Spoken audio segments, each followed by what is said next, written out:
The Bucks finish off the Suns to win their first NBA championship in 50 years. This was all by an epic closeout performance by Giannis Antetokounmpo. We discuss his legacy coming up on Fourth and Just Us. Also, SEC Commissioner Greg Sankey says there won't be any rescheduled football games as it relates to COVID-19 concerns. We discuss that and more, again, coming up right here on Fourth and Just Us.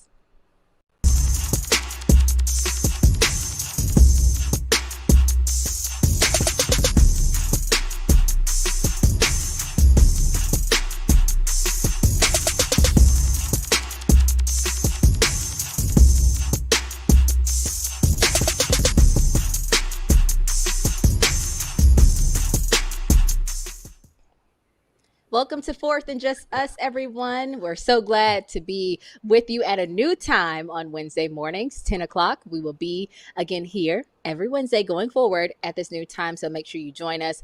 Lericia Harris here, joined by Kevin, the former athletic director himself, Anderson, also by Dr. Leonard Moore, and we are excited to bring you the conversation where we intertwine sports, race, and politics. We have so much that we're going to discuss today. We have a list of topics that just go on and on and on. We could talk about it forever. But before we get into it, we want to make sure that you like us on Facebook so that you can get those notifications of when we go live. Make sure you subscribe to us on YouTube as well. And don't forget to comment as we go throughout the show. We want to hear from you, so make sure you drop your comments in the comment section on whichever platform you are watching us. So let's get right to it, fellas. It's been a long time since we had the opportunity to chat. And we know that last night, the Bucks, they were crowned the 2021 NBA champs. Again, first time in 50 years. They beat the Suns 105-98 in Game 6 of the NBA Finals. Again, it's their first championship since 1971 when Kareem Abdul-Jabbar and Oscar Robertson propelled the Bucks over the Baltimore Bullets. Giannis Antetokounmpo had a dominant performance.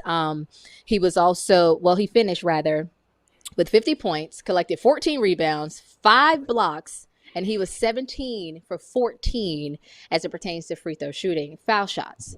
When you think about his legacy, what comes to mind for you, Doc? I don't know. I've been a big Giannis fan for a long time. You know, I'm a Cleveland, I'm a Midwestern boy. I'm from one of those towns where no free agents want to go. Nobody wants to live there. And I don't think many Americans could even find Milwaukee on a map. So I'm happy that he re-upped. You know, he resisted the urge to go join a super team. And to see all those fans outside the arena last night, like somebody said, Fauci hot. You know, that COVID go be spreading like wildfire. But it was exciting because I know what it's like being from a hardcore blue-collar city where nobody gives you respect. And to see this brother put in the work, Middleton, the rest of the crew, it was exciting. AD? Yeah, Doc. I mean, he's 26 years old, and look what he's done already. He's dominant, and now all the other teams are going to look and say, how do I get somebody like him?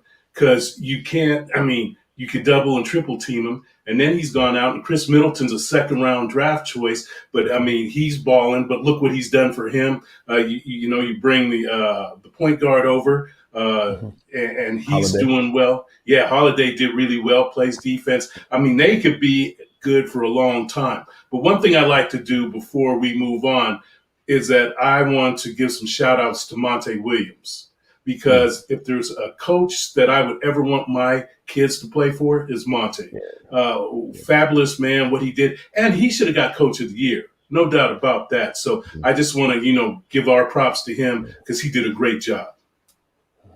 So with this discussion about, what Giannis was able to do, I know you talked about you made the super team statement, Doc. Well, he actually said in the press conference afterwards that he didn't have to go to a super team to get a championship.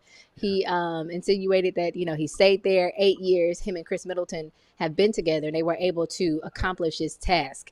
Did you see that as a shot thrown?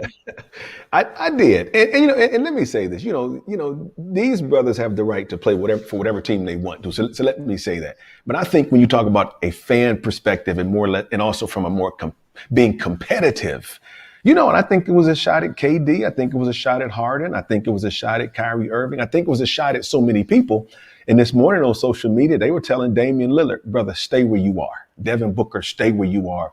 Because they're saying it'll probably mean so much more to you if you stay and get it done, as opposed to you championship chasing.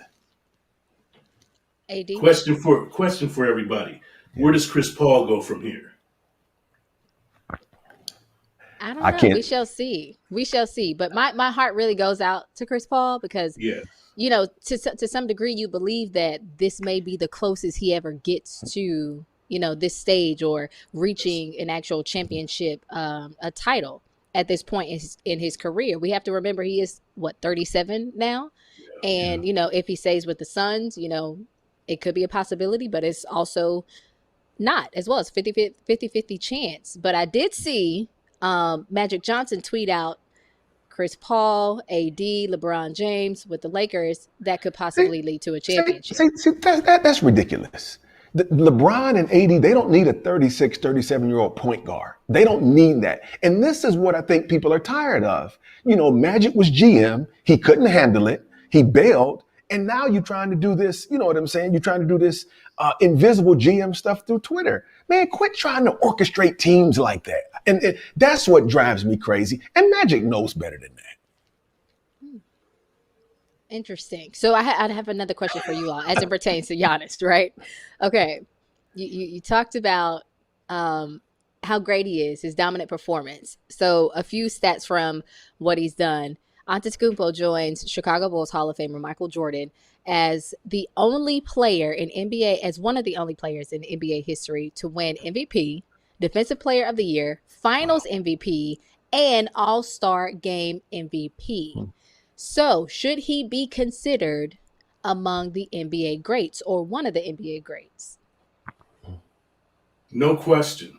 I mean, right now he's established him as doing that. He 40 points for 3 games in a row, and what he's done. I mean, he willed them to win. They were down 2-0, and then he came back. And not only did they win the games in Milwaukee, but they won that pivotal game in Arizona, and that was, you know, by his will and what he did. So there's no question he's already made his mark. And, you know, looking at his work ethic and everything else, there's only an upside for him. The only thing that could, you know, deter him is injury. I think, Lericia, if you were asked the general managers right now, if they were starting a franchise from scratch and they could pick any player in the NBA to take with the first pick and building a new franchise, I think 80 to 90% of them would say they would take Giannis. He's unselfish. I mean, you know, take LeBron out of the equation. LeBron is on the downturn of his career. Giannis is the best player in the league by far. The regular season, you know, people talk about is what you do in the playoffs. The brother put up 50 last night and was 17 of 18 from the line. I mean, that was impressive. So I think right now he's at the top of his game in the NBA. Well, hey, Doc, no question. That 10% that you talked about, if they wouldn't take him, they'd be fired.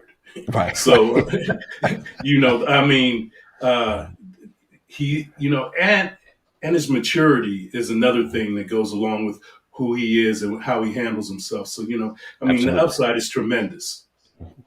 You talk about him being one of the greatest players in the league right now. So are you saying that Giannis Antetokounmpo is better than Kevin Durant? Absolutely. Absolutely. Absolutely. Why is that?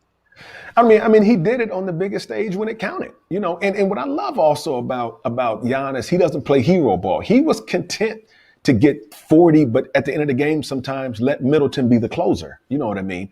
And I think it's one thing, like you said, when you stick it out, he got 2 MVPs, you know, didn't get a ring, dealt with all the criticism, but, you know, re-up with Milwaukee and said, no, this is my team. And I think that's the kind of player that every GM wants on their squad.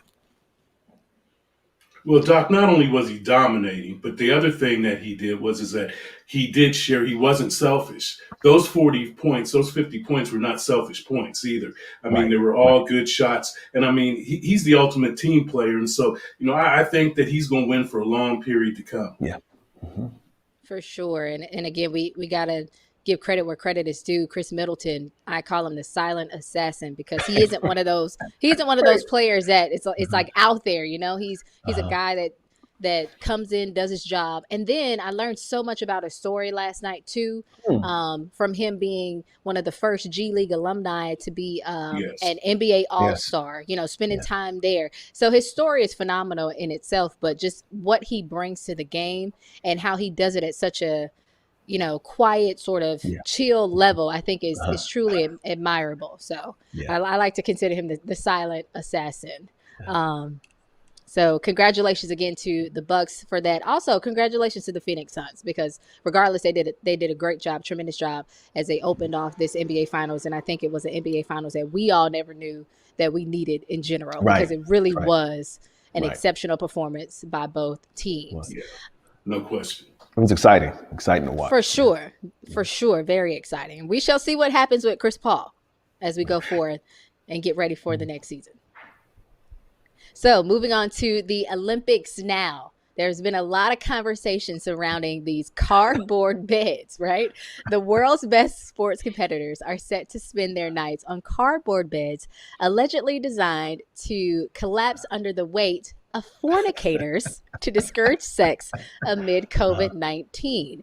When you heard about the cardboard beds and even saw some of the videos from the athletes who were posting them, what came to mind, AD? Wow. I mean, the shame of it is that these athletes train for 8 years. Well, no, for 5 and 6 years to get there, and then what they're experiencing is not the Olympic experience. And that's where my heart goes out for them, because of all the time and effort that you put into this, and now you're experiencing something that really is not what the Olympic experience is supposed to be. So I admire them more for going through what they've gone through and what they're experiencing now. My biggest concern is they could still shut this down. And I mean, how devastating would that be?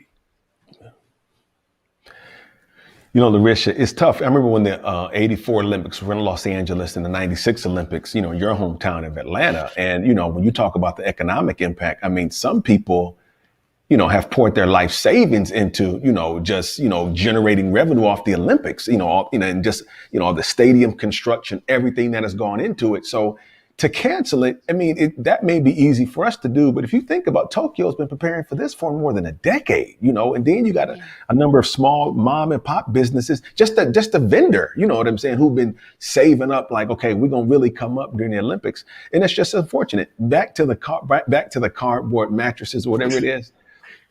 If somebody wants to get busy, I don't think the quality of the mattress will serve as a deterrent. So it's not just the mattress, Doc. It's like the entire bed is made out of cardboard. It's a Japanese company is the one who created it. It's like the entire bed is made out of cardboard. But if you look at some of the videos that some of the Olympians who are already over there posted, they are jumping up and down on the beds, and they were saying like, oh, it's still weight sturdy, all this other kind of stuff. So I agree with you that it's going to take a little bit more than a cardboard bed to stop somebody from doing what they want to do. Absolutely. Well, the other thing we forgot about is these are creative young people, and I'm sure that that's not going to deter them from doing what they want to do when they want to do it. So That's right. God bless them. But another thing that sort of, I guess, shocks me in essence as it pertains to these beds is that they associated it too with trying to eliminate this activity as it pertains to COVID-19, but yet many of the Olympians are, I guess, still in the process of actually getting to Tokyo. Well, now where we are in the week now, of course, many of them might be there, but they have 70 plus COVID cases that have been reported. So the question is how will something like this help to alleviate the process or, bring those numbers down when these numbers are being reported before or as some of the Olympians are traveling? It's just, say we hope this COVID thing is a once in a lifetime or once in a generation epidemic. But it's just unfortunate all the way around. And I'm of the belief, I think some people take an approach, Lericia, that COVID is going to be here for a while, and we just need to learn to live with it and learn to manage it. I couldn't imagine, being on that Olympic committee in Tokyo, where you have to balance the health concerns, not only of the athletes, but also everybody in Tokyo. And then go back to Kevin's point. What is the quality of the Olympic Games if there are no fans there? You know what I mean? If there are no fans there, if it's empty stadiums and empty arenas, empty natatoriums. And so even those that go to participate, like Kevin said, it won't have the same feeling as it would a traditional Olympic year. Hey, Doc, the other thing too, I read where if they shut this down, the Japanese taxpayers are going to be hold for a lot of money if, they don't get any revenue from this at all. So, I mean, this could be an economic disaster for them as well. Wow. Mm-hmm. And I guess the question is, Lericia, when the Olympics were over in Atlanta, other than giving the city of Atlanta publicity and some dorms at Georgia State and Georgia Tech and a now defunct Morris Brown football stadium, what do local residents get, out of hosting the Olympics? And I think that's a significant question that needs to be posed. For sure. So as going forward, right? I know you mentioned the possibility of potentially stopping or shutting down the Olympics. Is there something else that you could think of or that you would suggest to maybe help curb the numbers or the number of cases as it pertains to COVID-19 so that something like this, could potentially still go on and happen and it won't have such a negative effect on that community in Tokyo? I think they're at a point now where, it's either all or none because, whatever plans you could have. And I think that they thought that they wouldn't have this many cases coming over there now and it had been more contained. So, I just don't know what else they can do. I mean, unless Lericia or Kevin, you went to a sort of a pseudo bubble environment, where you sort of were track and field. We're going to run in one part of the world. We'll do basketball in another part of the world. But then that takes away from the whole spirit of it. So I don't know. It's just an unfortunate set of circumstances. But I hope they don't cancel it. For sure. Definitely. Yes. Unfortunate set of circumstances. But another person who I'm taking your quote here, AD, turned a crisis into, what'd you say? Crisis into a positive? An opportunity. There it is. A crisis into an opportunity. We're talking about Sha'Carri Richardson here. Last night, a commercial of hers debuted where she was in a Beats commercial. She was featured there, but it also came out, of course, letting everyone know that Kanye West will be dropping a new album on Friday and has a new single out now. But I think the biggest thing that took everyone by surprise is seeing Sha'Carri Richardson in that commercial. We all know that she was all over the news, all over the headlines as it pertained to her being suspended from the Tokyo Olympics following a positive marijuana test, despite her actually, doing this in a state where the plant is legal. She was aiming to become the first American woman to win the Olympic 100-meter title since 1996. And so hearing and knowing, that despite what happened to her, not being able to actually go to Tokyo, she's still being able to push forward and move forward. What does that mean for her? And how did that make you feel, AD? Well, a lot of people were saying because it's legal in the state that she was performing in and everything else. But, she was the one who copped to it. And she said, I made a mistake. I knew that, it could be a potential problem for me. And she just came through and said, I live with this. And fortunately, she's getting an opportunity to make some revenue from it because of that. The other thing is, that they have to look at this whole drug policy differently because what somebody tried to say is that cannabis might be a performance enhancing drug. I haven't seen too many people that have been high that it's helped their performance. So, that was, hilarious in its manner. But, I just hope that she can move forward with this and continue to have some success. What I'm most impressed about the sister was that she owned it. She didn't send out a press release. She didn't have an agent speak for her. She owned it. She got in front of that camera, one of those morning shows, And she said, hey, I did it. I have no excuses. I was kind of in mourning from my mom. And you know what's interesting about that? This sister's 21, 22 years old from South Dallas, inner city sister, Carter High School, is that we had somebody in the White House who wouldn't own stuff. We got governors and senators and reps who won't own stuff. She owns it. And I think what she realized is that, and we say this in the Black church, if I preach about my issues from the pulpit, you can't whisper about them from the pew. So when she owned it, I did it, I admit it, the story goes away. There's nothing to talk about anymore. And I tell all young people, the cover up is always worse than the original sin. So I am really proud of that sister. And she gained a bigger fan in me when she just owned it. For sure. Amen, Doug. Amen. For sure. And though she may not be participating in Tokyo, she will surely still be showcasing her talents this year. The 21-year-old will be racing in this year's Prefontaine Classic in August. So be on the lookout for her there. Switching subjects now, going over to an area that I love. You all know how much I love college football. We got to talk about it. Media Day has been happening this week. ACC Media Day kicked off this morning. SEC Media Day started off on Monday. And we know that SEC Commissioner Greg Sankey has been in the headlines for his comments of what he said regarding COVID, related to COVID. The commissioner announced that the 6 of 14 the conference's 14 football teams, have reached an 80% mark of vaccinations. Now, Sankey also said that games won't be postponed and has recommended that the conference removes the 53-man roster minimum that was put in place last year. Basically, the message to the schools is you're expected to play as scheduled. When you heard his comments as it pertains to COVID-19, were you shocked or upset, Doc? I'm happy. I mean, if you look through civil rights history, Southern progressives have always used college football to get to deal with social legislation, right? When Bear Bryant integrates the Alabama football team, it opens doors. Just last year, when those football players in Mississippi, I think the brother was at Mississippi State, he said he wasn't going to play unless they changed the Mississippi State flag. And guess what happened? Those Mississippi legislators got in there within 3 days. They had that Confederate flag off the Mississippi State flag. And so what we're seeing now is Greg Sankey using the bully pulpit, because here's what he understands about Southerners.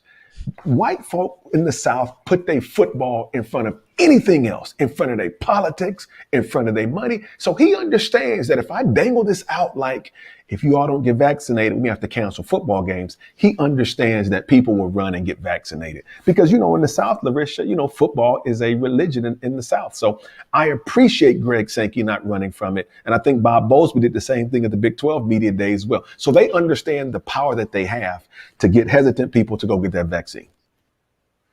Not too fast, Coach. Not too fast.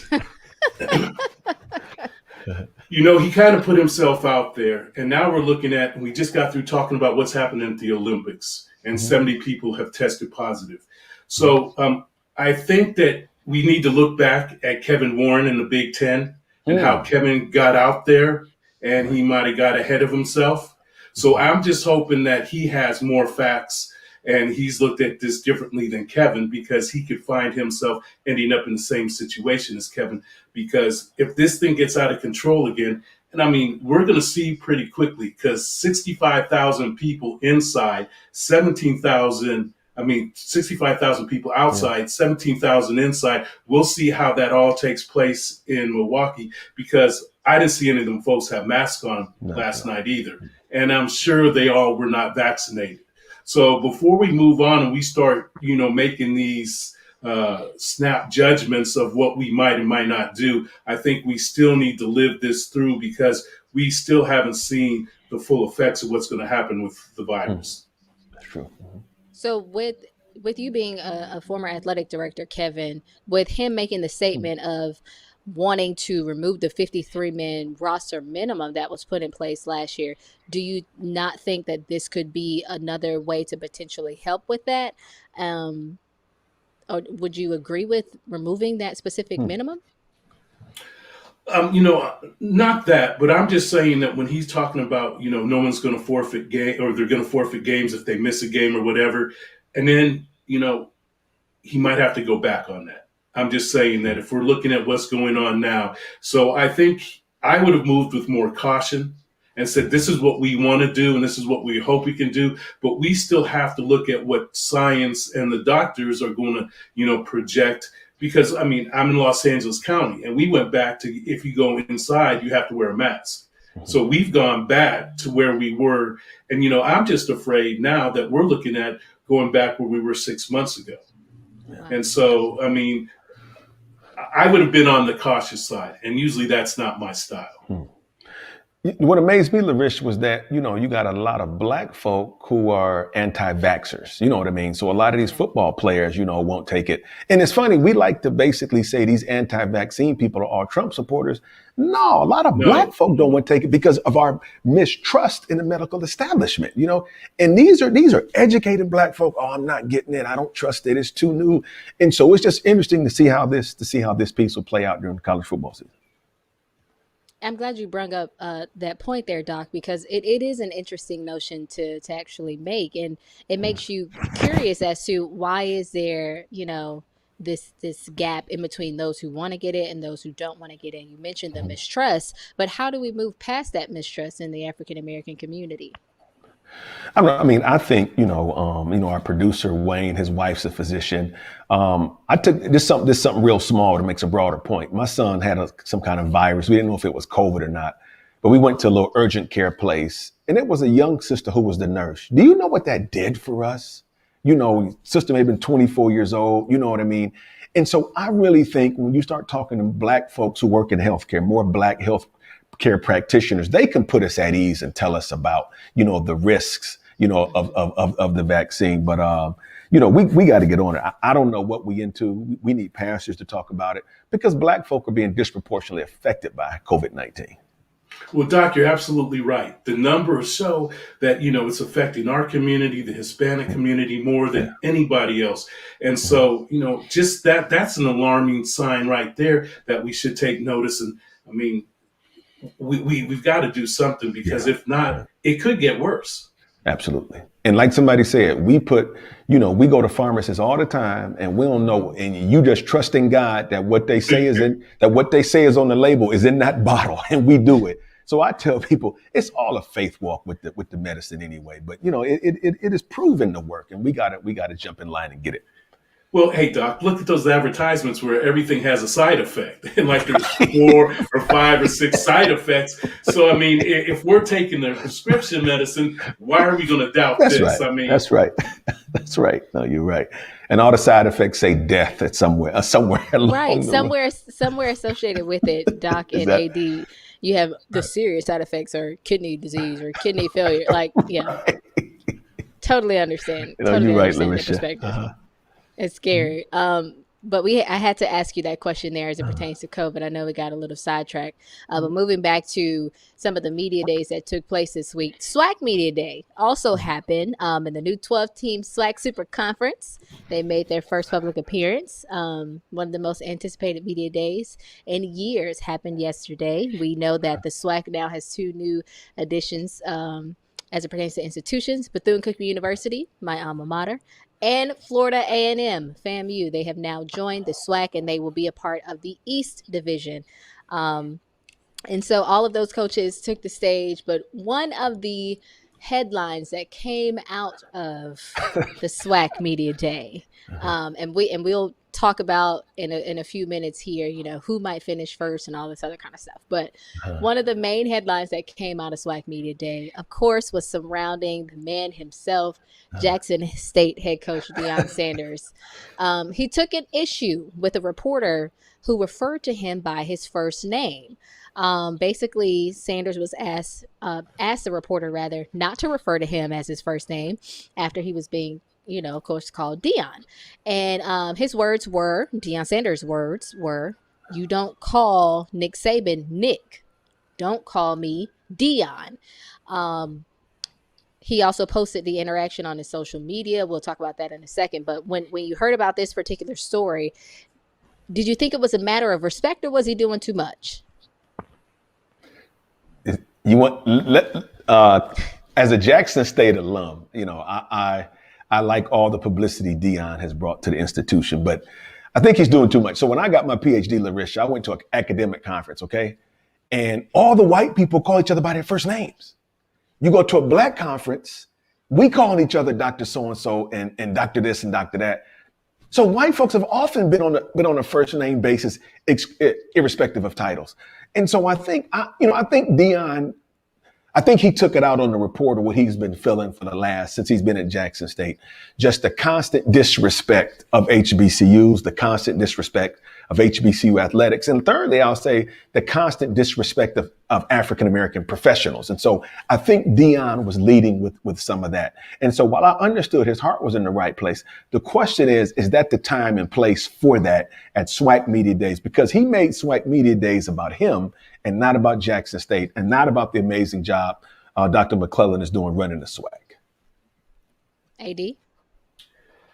I see it differently. I see Dion was trying to take an opportunity to elevate the conference and what they're all about and what they're doing. And, with his personality, you have to take advantage of it because you don't know if he's going to be there tomorrow. But he's trying to take this to a whole different level and get people recognized. I mean, he talked about it at his press conference yesterday, the amount of athletes that are being drafted from the HBCUs, and it's ridiculous. And so he's trying to put it on a bigger profile. And, he is putting this on his back and he's trying to do something that hasn't been done in a long time. So I commend him for that. And come on, we all have to be honest. When Dion played football, baseball, he was an entertainer. He went beyond being an athlete. And that's his calling. He can't help himself. And, he's doing, I believe, in his heart for the greater good. So I support and liked everything that he did. And that, after he corrected the gentleman, the gentleman should have gone on and just done what he asked him to do. Because that was disrespectful. Because if it was Nick Saban, and if Nick Saban told him to call him coach, trust me, he would have been calling him coach. So, there is another double standard there. And, I commend him for what he tried to do and what he was doing yesterday. But Lericia, you're an HBCU grad. My biggest frustration with Dion is that he makes it seem like he's the savior of HBCU football. It's like, dude, we've been playing football for more than 100 years. You just noticed you just got hip to the HBCU piece. And that's my thing. And so I think the challenge, Lericia, you've worked at ESPN, ACC Network. Kevin, you've worked at white institutions. I'm at a big white institution now. And I think the piece we have to be careful of, if I were to leave the University of Texas today and go to Jackson State or Prairie View, I couldn't go there with this attitude that they aren't performing up to par. Because here's the deal. I'm not comparing Prairie View to University of Texas. They are two different institutions with two different missions. I'm not comparing Jackson State to Johns Hopkins, okay? But I think there's this idea that Jackson State got to look like Florida State. Brother, no, it don't. And we are not going to put all this money into football and into athletics when our core mission is to get people like Leonard Moore in that institution and get them out 4 years later with a degree. Bam, that's my take. So do you not think that some of what he's doing, some of what his mission is to merely bring more exposure and allow these athletes to get some of the exposure that they would at some of these prominent PWIs? Well, let's take it a step further. He's getting exposure for the entire universities. And people have to take notice, and people are going to start seeing what they don't know, they might know. So I think that's a positive thing. And that's what, he's, and he might not do it intentionally, but I think the outcomes could be where the unintentional becomes the intentional, and it's good for everybody. And the fact that SWAC players aren't getting drafted, that may not be a function of lack of exposure. It may be a function of, these kids have a lot of options now. You know what I'm saying? So we can't just we just can't be so quick to say, we're not getting exposure. We need to. He said the SWAC should have 24 players get drafted every single year. All right. I don't know any 1AA conference that has that many players getting drafted every year. So while we're on the topic too, I see the commissioner has just announced his retirement yesterday. Oh boy. That's the MEAC commissioner. We were going to get to that point. Dr. Dennis Thomas, that's the MEAC commissioner. But before we go there, just want to make it known that Jackson State last year, underneath the leadership of Coach Deion Sanders, they finished 4-3, and this year they are expected to finish third in the SWAC East. And who's actually expected to finish first on top again is actually Alabama A&M, who I did that SWAC championship game this year. They were crowned the SWAC champions, and so they are expected to finish yet again on top of the SWAC East and potentially go forth and could be the SWAC champions again, but that is to be determined. But another exciting portion that we found out from SWAC Media Day was that ESPN's flagship live college pregame show, College Game Day, will be live from the MEAC SWAC Challenge. That's happening on August 28th in Atlanta, Georgia. So be on the lookout for that.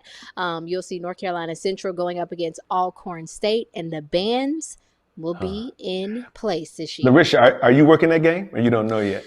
I don't know yet. We shall see. Hey, shoot your shot. Hey, Lericia, out there. I watched that, and you carried Jay Walker. So you did a commendable job. And so, next time you're with Jay, he needs to step up his game. Well, thank you. And just like you mentioned there, AD, MEAC Commissioner Dr. Dennis Thomas, who is the longest tenured commissioner in the 50-year history of the MEAC, he did announce his retirement. He will be leaving the MEAC in December. So kudos to Dr. Dennis Thomas for a job well done. Guys. I am that 2-minute countdown person. You're overtime on the subject. We were wrapping it up. Another thing, Kev was dead wrong on the MEAC and the SWAC commissioner. Okay, I'm out. Thank you, folks. Okay. Oh man, you threw the penalty flag at me. He definitely did. And so with that being said, we're going to continue forth with the next topic. President Mark Emmert recently proposed that shifting power to conferences, campuses, and reconsidering how schools should be aligned. Basically, he had this broad vision of a smaller role for the NCAA in which the decision-making power on a large swath of issues gets delegated to conferences and schools, or even a reimagined sort of structure where certain sports are managed separately. He basically said in an interview, I'm confident we need to reconsider delegation of a lot of things that are now done at the national level. It should only be at that level if it's the only place it can get done. No further plans or actions were really detailed or discussed. However, AD, with you being in the position that you are and also being a former athletic director, do you agree that we should rethink what college sports is about? That happened a long time ago. And a lot of these thoughts that were shared, it's not a new idea. So first of all, the NCAA has very little to do with football. College football, particularly at the Division I level.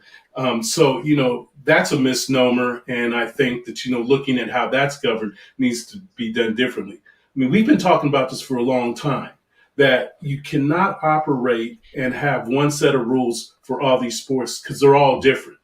And field hockey is different than football. Basketball is different than softball, and I could go on and on. But, this needs to be done. So here's the other thing. And one of the commissioners came out and said this. If you give the conferences more autonomy, it's going to separate the haves and have-nots even more. Because each conference is going to work under different sets of rules, but the ultimate goal is to be that top conference. So what's to stop and put more money into what we're talking about, paying coaches more money, building bigger and more luxurious facilities, when, basically what college is all about is having everybody matriculate and be part of one institution. And what we do, particularly in the football and basketball, is when we build these things and everything else, it keeps the student athlete from being part of the student body, and it keeps them away, and, it isolates them. And, that's not the college experience. So I think that, and I hate to say, because I like Mark Emmert, But I think that there needs to be an infusion of new leadership that has vision, that comes up with a strategic plan that gets us to where we need to go. So we're not always chasing our tail in these lawsuits. Last year, we paid $63 million for this lawsuit with the NIL. And, it's ridiculous. I believe that I read somewhere where in the last 5 to 10 years, the NCAA has spent over $1 billion in lawsuits. And the sad part about it is I can't think of a lawsuit that they've won. And I would, challenge everybody out there to come back and tell me, what we've won and how we've been able to move forward with this. So, it's just a matter of looking at this. This is $1 billion industry. And we have people that, need to have more of a business sense on how we move forward, and that we're not always coming and reacting, but we're proactive and we're moving down where we make the experience better, we get these kids educated, and that, we're able to give them what they should. Because if I'm a musician, I could go out and play any gig I want to and get paid for it and not even have to come back and report it and everything else. So, although the NIL has taken us a step further, there's still a long way to go. I'm not as hard on the system anymore as Kevin is, Lericia. When that NIL got signed, I told people that was the equivalent of Juneteenth for Black student athletes. And because my thing is, I never had an issue with the universities making their money, because I understand the universities got to feed, clothe, house, medical care, weight training and all that. And there's a cost to that. But I am so excited that now these brothers and sisters can go make some money. Now, if we don't prepare them to take advantage of those opportunities, that's on us. Nick Saban said yesterday, he was in Texas at the high school coaches athletic association meeting. He said that Bryce Young, who he hasn't even named the starter yet at Alabama this year, brother sophomore quarterback, that he has endorsement deals totaling close to $1 million. And he hasn't even played yet. And so here's what I think the in many ways, the domino effect of the NIL will be, Lericia. Kevin was talking about the arms race and the facilities race. But guess what? The arms race is over, because the facilities and the locker rooms isn't going to attract the kid anymore. The kid want to know, is there an infrastructure in place where I can get some endorsement deals like Bryce Young? And if you don't believe me, go look at NFL and NBA facilities, and then go look at college facilities. So places like Texas and Kansas and Ohio State, they have to build amazing basketball facilities because they're trying to get recruits. But now the recruit is saying, okay, what school has the best infrastructure in place where I can come there and play basketball, I can run track, whatever, and I can get a great endorsement deal. So that's what I love about the domino effect of the name, image, and likeness legislation. So speaking of the name, image, and likeness legislation that went into effect July 1st, a mixture of new state laws and NCAA rules changes have provided athletes with varying degrees of new protections and opportunities to make money by selling, of course, their name, image, and likeness. It's still in the early stages, so it's still a bit chaotic. So the question remains about, the short and long-term implications of this major shift in the amateurism rules. Is that an area of concern that you have, AD, as it pertains to the amateurism? Well, I think if you look at the University of Miami and BYU, where the entire offensive line or everybody on the football team is getting $500 from this marketing firm. Well, that was 5,000. 5,000. Right. No, well, it's 500 a month. No. Miami, I thought the guy was 5,000 for the year. No. I'm sorry. Go ahead. Yeah, it's 500 per month this year to promote his new chain of gyms on social media. And this is from Dan Lambert, who is the owner of one of the world's most prominent MMA training facilities. And that's the whole team, though, right? Not O-line. That's the whole team. That's the whole Miami football team. Yep. Okay. Yeah. So first of all, I'm waiting for Wayne to pop up and tell me I made another mistake. So come on, man. Good, man. Come on. Anyway, anyway, so that's what they were concerned about, because now they're just giving, it's almost like they're just giving money away. And some of these people aren't going to have to do anything for it. So that was a concern. Doc, you've seen what's wrong with that? Well, because now some teams that don't get that, that have that supporter that's putting that kind of money in. So I'm not going to that school. I'm going to where I'm guaranteed at least I'm going to come in there and get $500 a month and $5,000 a year. Okay, So can we do that puts people at a competitive disadvantage. Can we do some quick math? If I got Sure. 85 guys on scholarship, I'm giving them $5,000 a year according to my math. My math. What's that come out to? About 4.8 million a year. Give me about 4.8 million a year. And so here's the deal. Instead of these donors now writing a check to the university to athletics for $5 million to get their name on a building or facility, just give it to the student athlete. That's what I love about it. Just give it to the student athlete. Do you think that's going to fly? I mean, it's flying already. Well, I don't think that these other people, and because of it's so competitive and it's about winning, that, it's the haves and have-nots. But here's the other thing, Doc. You and I have talked about this. You know what? We don't talk about the value of the scholarship. And so that's all gone away. So now we're really talking about a business proposition and not. Go ahead. But to some of the players, go ahead, Lericia. But to some of the players, they're going to use the Jay-Z reference of, I'm a business. Like, and he talks about being a businessman. He himself is a business. So is that not how players should operate? Hey, this is overtime. We got to go into overtime. We are not overtime, but Doc, you're an incredible educator, just not in math. That number would be 85 players times 5,000 would be $425,000, not 4.5. Okay. So my bad. Okay, thank you, man. Back to action. Thank you. The NIL is the new Bitcoin, and I'll leave you there, Kevin. Thank you, man. I don't only mess with you. Thank you. Lericia, you're up next on the chopping block. No, I will not get chopped. But Kevin, here's my question. When you were athletic director, why do boosters give to athletics? Because they want clout. They want clout. Yeah. They don't necessarily want to hang with you. And so my thing is, if I'm a booster, Lericia, why would I give it to the athletic department, when I could just give it to the athletes themselves? They can come by my house. They work for me now. I have a relationship built up with them. And so that's why I really like this deal, because in many ways, it allows a student athlete to have direct contact with business owners, and we ain't got to go through the athletic department. Well, Doc, I like where you're going with this. And so let's take this scenario. So now I'm Nike or Adidas or Under Armour. And so I'm paying these schools a lot of money to sponsor them. I'm giving them discounted equipment and everything else. Okay.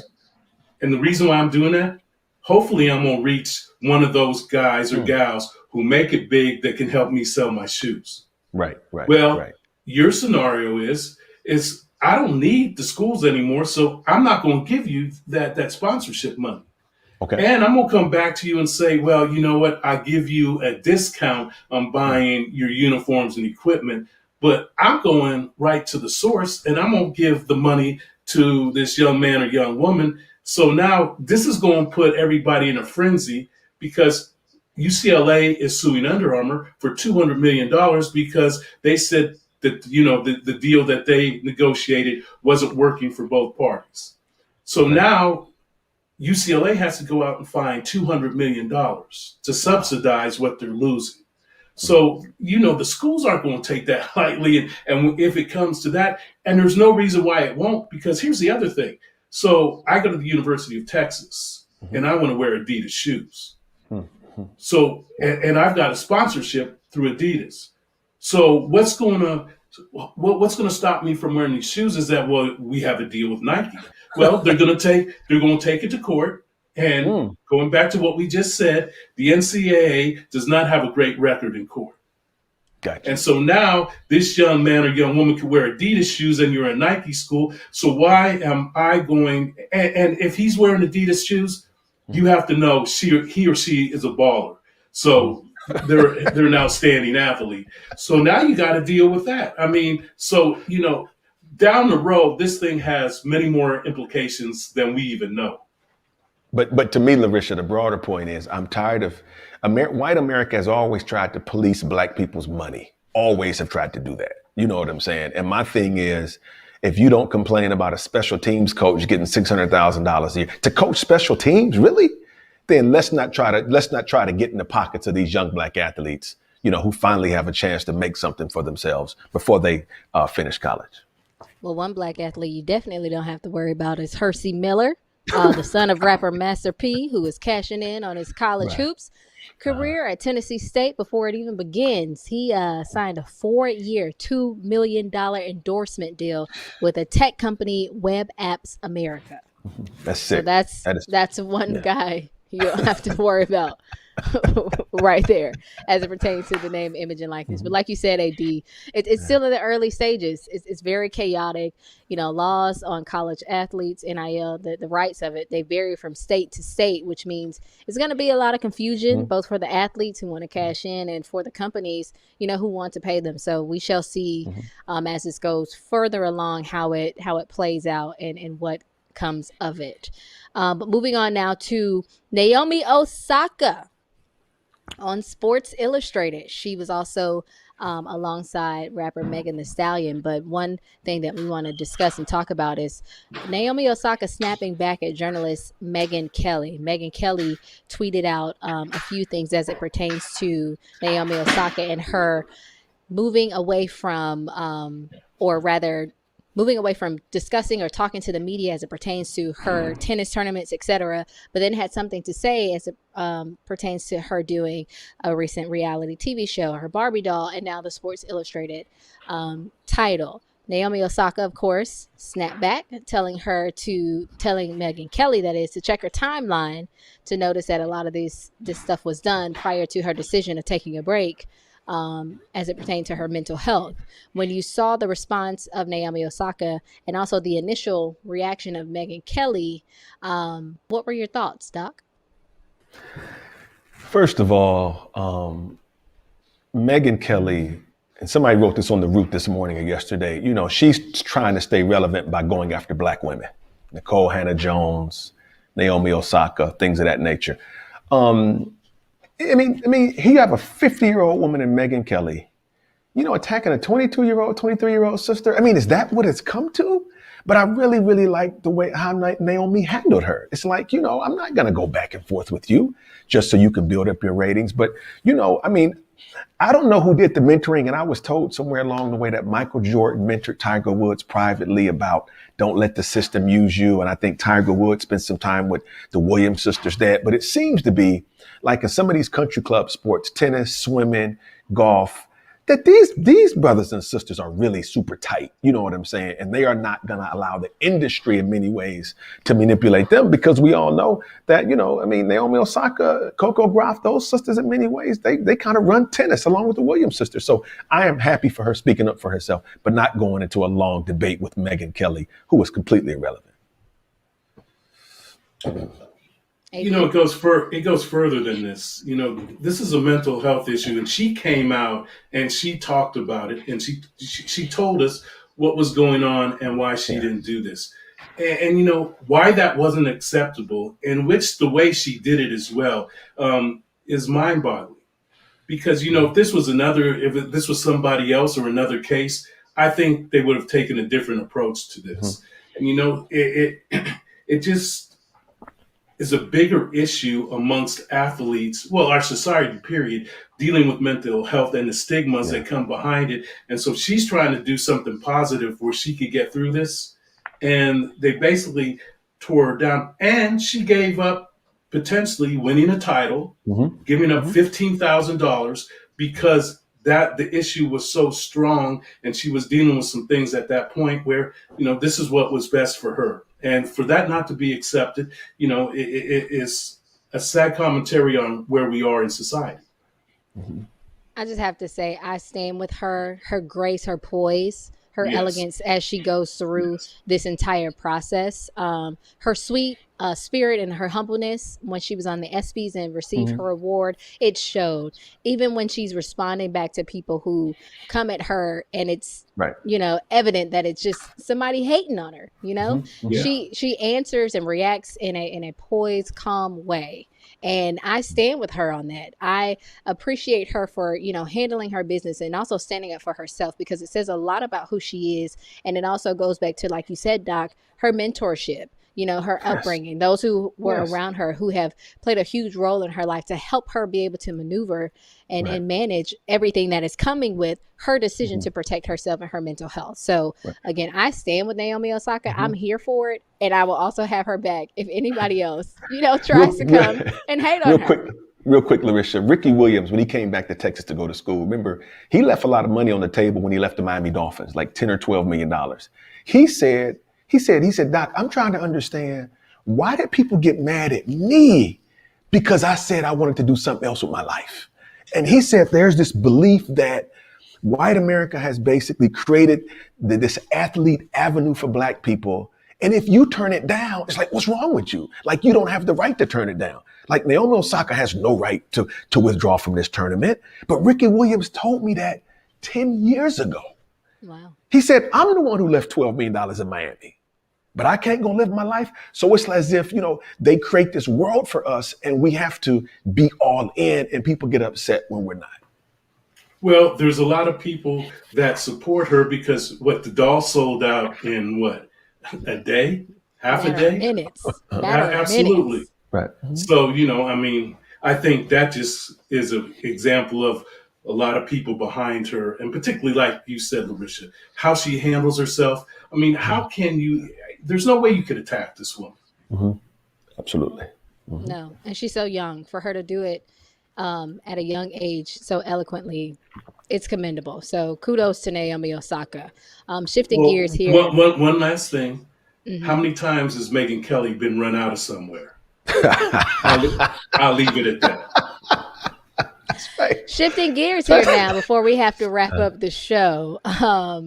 Voter suppression. We've talked about this issue on the show several times before, but we see that some things are taking place in Texas where you are, Doc, and Texas House Democrats love the state to prevent Republicans, from passing a voter suppression law. With you hearing these things that are happening in your state, which is also very similar to what took place here in Georgia, what are your feelings on what's happening right now? It's amazing, Lericia, in the two states, I think, where I think black people are doing very well economically in Georgia, and black people do very well economically in the state of Texas, despite the politics. But what I want to remind people is that, apartheid was officially established in 1948. It goes from 1948 to Nelson Mandela's inauguration in 1994. However, the first piece of apartheid legislation, Lericia, 1913. And so what it is, it's not one big bill. It's a period over 20 years. They were chipping away at stuff in South Africa. 1948, they codify everything. And similarly with Jim Crow, they didn't come up with sharecropping and lynching and the grandfather clause and convict leasing and segregation in one bill, Lericia. It was a period of bills after the Civil War from like 1878 to like 1905. And then you look up and it's like, man, we can't even function. And that is what black people have to be concerned about. It is not an isolated bill. It is an isolated bill that is a part of a larger puzzle that people are playing this game on us. And they're thinking they're playing chess and we're playing checkers. AD? Well, Doc, hey, the movement, and if we look at this, many of our uncles, aunts, mothers, fathers were killed protecting and trying to get voting rights. Absolutely. And for us not to put a full throttle pushback on this would be criminal for all of us. Absolutely. Because here's the other thing we need to ask is, who's supporting this? Who's supporting these bills and paying the Republicans to push this forward? I mean, if we go back to do the right thing, boycott Sal's Pizza. Well, the Toyota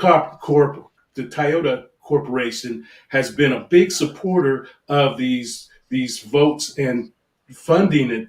And so now they've been exposed and they pulled back on this.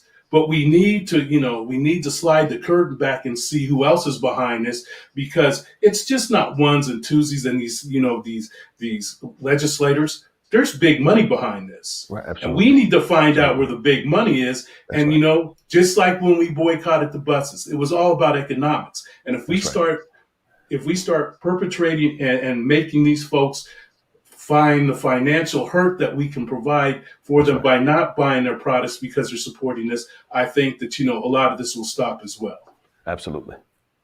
For sure. And so I highly, highly recommend that those in the state of Texas and Georgia, and even if you aren't, please become knowledgeable and aware of what's happening and what's taking place in these states. And if you can support in any way to help alleviate these voter suppression laws and help people become knowledgeable of certain laws, especially in Georgia, that have already passed, please do so, and help spread that word so that many are aware of what's actually happening right now.